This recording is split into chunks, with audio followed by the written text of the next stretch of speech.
Today we're going to continue exploring how the new Bugaboo Butterfly fits into the market by comparing it to the Joolz Aer, another ultra-compact that we're rather fond of, and that we feel has proven itself both in terms of comfort as well as durability.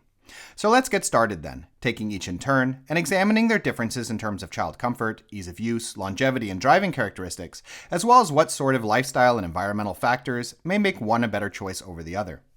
And starting off with the Aer, the model clocks in at 6 kilos and folds down to 53.5 by 45 by 21.5 centimeters. It can take 22 kilos in the seat and 5 kilos in its underslung shopping basket.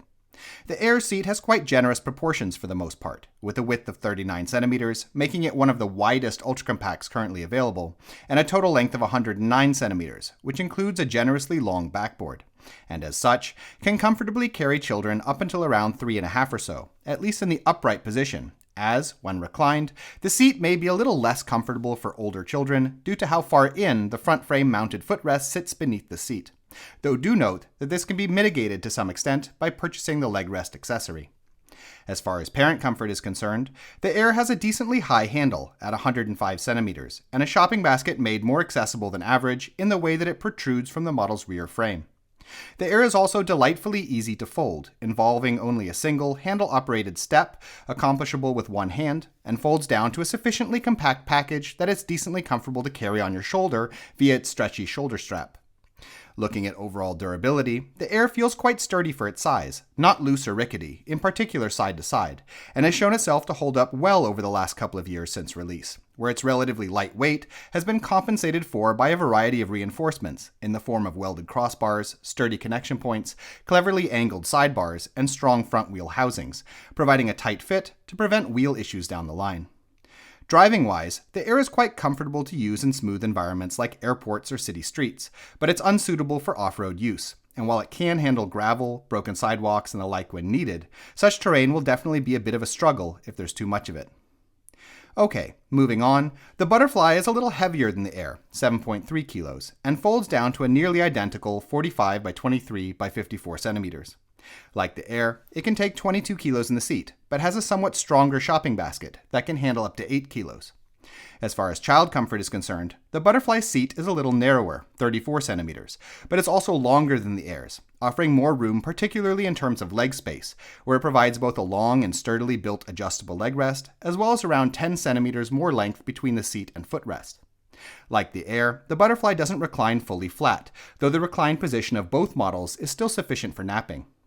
The method for adjusting the recline on the Butterfly is a bit more user-friendly than on the Aer, in its use of a button for securing the full upright position, as opposed to the Aer's long zipper.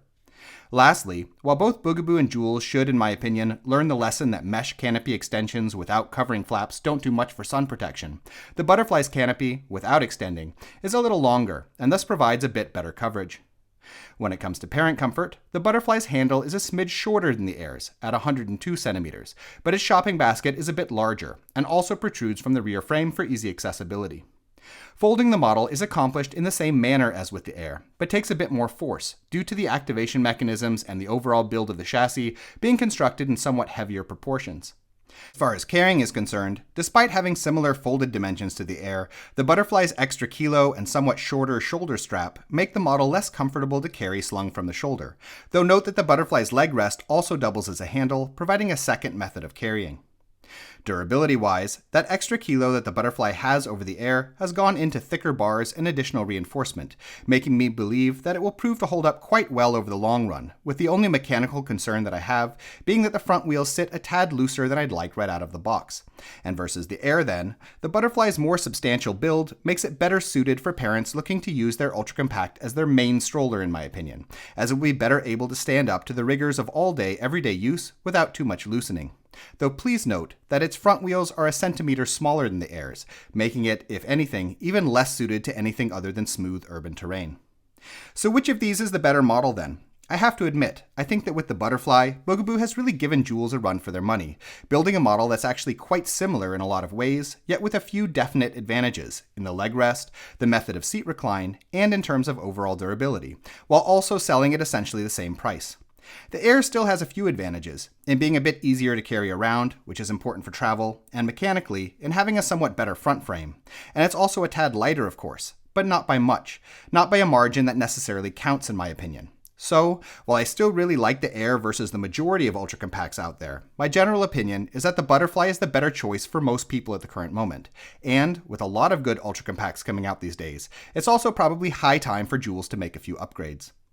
In any case, we hope you found this video interesting, and if you did, please subscribe, or even hit the donate button if you're so inclined, as this sort of support really helps us to continue making videos in the future. If you'd like to know more about either of these models, we have standalone reviews that go into a lot more detail, and links have been added in the description. In addition, if you're currently shopping for a stroller, we have a buyer's guide on our Patreon page, which lists a wide range of models that we recommend, with a lot of technical and lifestyle related information. You can find it by following the link in the description as well. Thank you.